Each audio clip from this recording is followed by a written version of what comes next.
Hey YouTube, welcome back to another video. Today I'm making a guide for more late game players, so this is going to be for at least level 140 to 150, something like that. If you've watched my intermediate video, that's kind of for like level 120 to 130 players. Maybe even a little bit past that, it kind of depends on where you're at in the game. But yeah, this is just going to be a little bit more advanced late game stuff. So yeah, I'm going to get right into it. A lot of this stuff you guys probably will already know, but I'd still like to reiterate just to make sure that everything is clear and makes sense, and I don't want to leave anything out. So your artifact, of course, you're going to want an ER stat on your artifact right here. You're going to also want to make sure that when you upgrade your artifact that it increases that ER stat. So you should at least aim for 20% with a max level extraordinary artifact. You don't want to waste purifying stardust on a legendary or mythical or whatever. Only use it on red artifacts. Purifying stardust is super late game. So try and get at least between 20 and like 30% ER. I'm not sure if you can hit 30 just by upgrading. But I think 25 is probably your best bet. So just make sure that when you max out your artifact, you're getting at least 20% ER. And then you'll want to do the same thing for 2 more artifacts. And use your Purifying Stardust to have 3 ER stats like I have here. And again, you probably already know, but just to clarify, Purifying Stardust is right here in the guild store for 20,000 guild medals.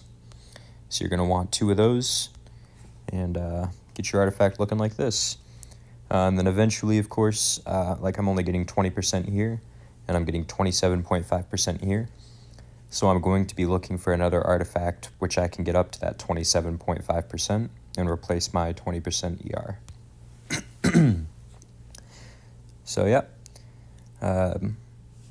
Now for your Master Championship, it's really, once you get to this point in the game, it's really only worth grinding out if you can completely max out the event. Getting like 200 points here, you may as well just save up and miss a couple of event rotations to make sure you can get the total 600 points.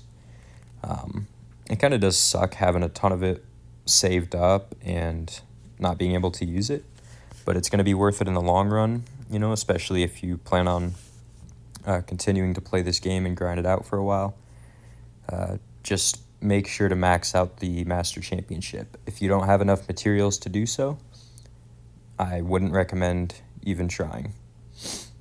And you know, if you have to just for a couple extra, I'm sure at this point you probably don't really need diamonds so much, so you could spend them on materials for the events, but it's kind of up to you. You know, you're going to get them eventually, so if you miss one event rotation, no big deal. So yeah. All right, now if you have, of course, you're going to have full ER equipment. It's going to be high. You probably have just about all Origin gear, and you're getting pretty high stats from them. An option you do have, and this might come a little bit more late game, but I would like to mention, adding a second stat to your auto forge. So since you have full ER and it's all like 9-10%, whatever it's at, you could add a second stat, and I recommend either damage amp or damage reduction.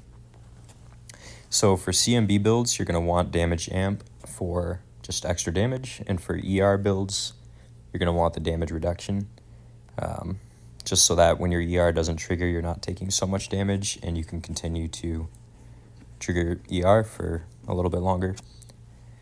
It's something you could mess around with, and you could even do this. I haven't tried it, but you could even turn down your quality to Peerless. I'm not sure how much that would hurt your ER stat, but you could try it out. I'll probably be doing that. If I can get Peerless gear with the same percent of ER, but also have a damage reduction for my ER build, then I'll be doing that. And you can also use a second condition and do something like this where I have CMB res. So if you have a piece of equipment, we'll see with, let's say, stun res here, I can replace that with CMB res and do a little bit better in the arena and PvP. So just utilize this feature. You don't necessarily have to set your filter. I think I have damage amp here, which I guess I could replace, but you know, you're gonna get them eventually over time, and you know, certain things like maybe you're not gonna get damage reduction or CMB res, but maybe you'll get ER res, and you could replace your block with that. So it's kind of up to you, but I would just like to point out that that is an option you have with the AutoForge feature. Cool. We also now have the Evergreen Courtyard. So you're going to need the Lapis Lazuli, the Dew, which are going to be in the Tower Store.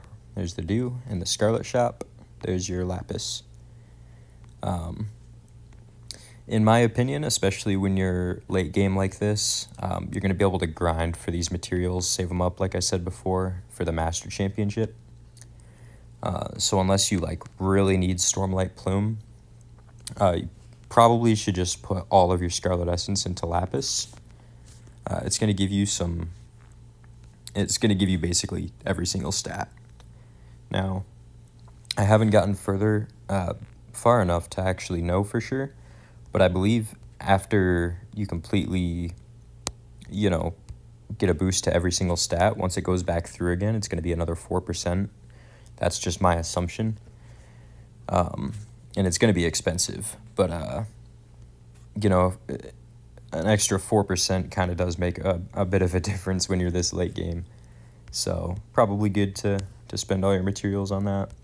And then the same thing goes for your Dew. If you feel like you don't really care to, you know, if you don't really need to spend your rusty coins on this stuff, put it all into Dew and just give your pets some boosts. And if you didn't know, this level up is just for your pet slot. So even if I switched out my Comey here for like a Snowy Ursine or whatever, which I wouldn't do, but hypothetically, I'm still going to have these stats because it gives boosts just to the slot. It's my main slot, assistance 2. So it's a pretty nice feature, especially for late game players. You know, you can get yourself little extra boosts. It's pretty nice. You've also got Plume. So I know that there is no event for enhancing wings, but once you're at the point where I'm at, you know, 109, and you have like a 5% chance of success, just save up all of your Plume. It'll be nice when Guild League comes around because, you know, enhancing wings is going to give you points. And some of them, it's like enhance wings 13 times, and you're going to get like 200 Guild League points. So, oh, damn. That was actually really good luck right there. Nice. That gave me my 11 star or whatever. Cool. All right. So, as for everything else, I mean, you know, grinding out the dungeon and stuff, you're kind of just going to be stuck at for a while. That's just how it goes. You could change out like your secret stones if you wanted to, and maybe the boss has a really high stun, you just change out one of your stones for stun res. Might not be worth it, but it doesn't cost you anything. You know, you're not missing out on, you're not wasting materials or whatever, so you could just switch out your stone, try it out with the world boss. Just a little something, if you care to try that out, goof around, you know. You could also do the same thing with the Trove Hunt, maybe change out some of your orbs, just depending on what PvE monster you're fighting. All right, I'll go over the Trove Hunt now. There actually are a couple things that I just recently learned about it and that I'd like to share. Now, of course, you should be putting all of your materials into the key. You shouldn't be upgrading any other hunt tool. it's going to take a while to completely max out one of your hunt tools. I think level 100 is max level. So it's going to take a while, but hypothetically, if you did reach that point, next up you should probably put it into the astrolabe, and then the pickaxe, and then the lantern. So just move right to left. Cool. You also have tributes, which you could use for certain gems if you struggle a lot to get these Pyro of Nightmares for like an ER build, or I think it's Pyro of Secret for CMB. You could, spend your leftover diamonds on like these red diamonds, increase to Pyro gems. They're kind of expensive, 35 a piece. Like that's 35 diamonds for, what is it? A 3%, or no. Yeah, an extra 30% of obtaining power gems. So not bad. You could buy a crap ton of those. Might be worth it to you. It's just something to think about, like I said. You could also buy the cheap ones. This is about half the price, but it only gives you a 10% increase of obtaining. So up to you. Again, I wouldn't advise against it. You could definitely use your diamonds on that if you wanted to. At this point in the game, diamonds just become, whatever. Whatever you need them for. Nothing specific you should be using them for, in my opinion.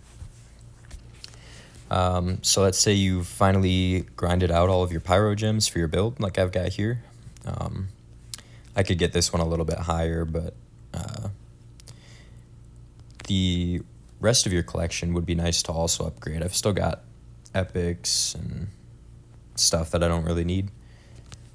So if you didn't know that, you can change the map, which will actually change the gems you're going to get for it.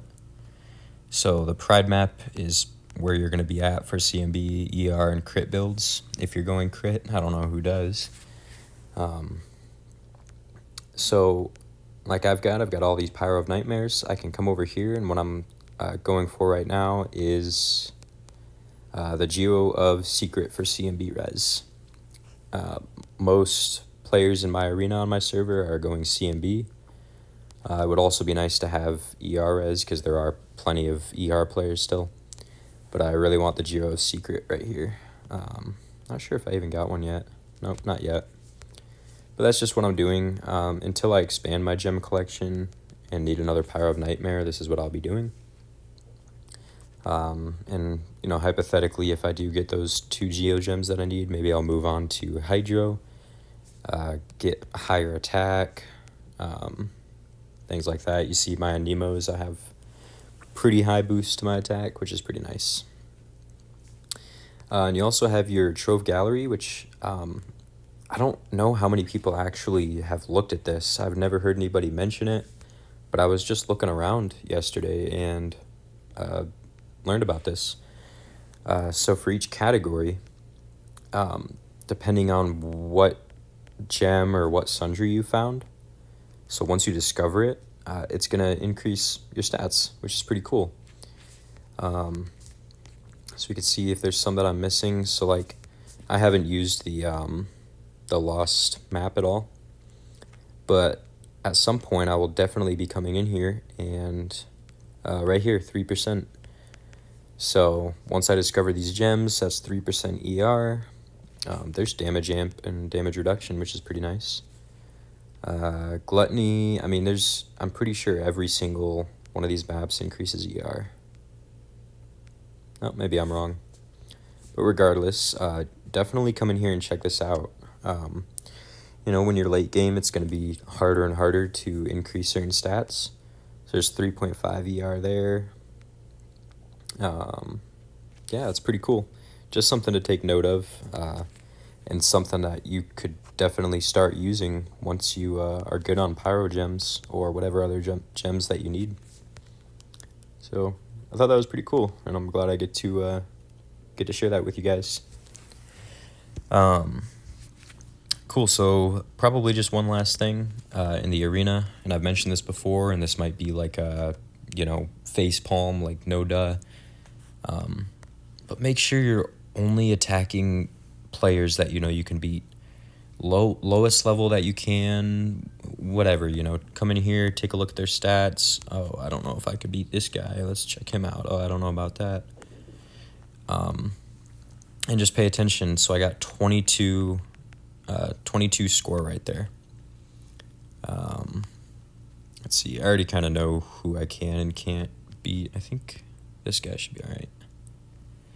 Yep, so 24 from him. So winning is going to give you just about the same amount every single time. If you lose, you're guaranteed to lose points. You know, if you win against a low-level player, you're getting 22. You win against a higher level, you get 24. Is it really worth risking losing? Not really. You know your build, and you've fought against these players plenty of times before, so just pay attention, know who you can beat, and just attack them. Don't worry about anybody else.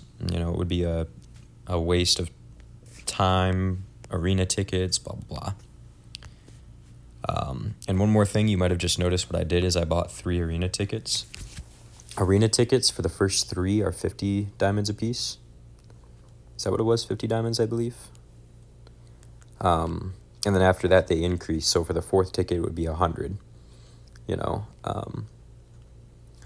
So if you're a PvP grinder, you could obviously spend more than that, but that's just something to note that it's cheaper for 3. Yeah, so 50 diamonds for the 4th ticket. So I guess the other ones, I wasn't really paying attention. It was like 20, 30, 40 or something. I don't know. Just something for you to note. And obviously the whole same thing applies for the Pinnacle Arena. You just won't be able to get extra tickets. So in my opinion, even more important to make sure that you are able to beat those players. So that should be about it for my high-level player guide. I appreciate you guys watching, and if you have any questions or any other advice for players around this level, or even for new players, go ahead and leave them in the comments. I'm sure there'll be some newer players watching this video. All right, see ya.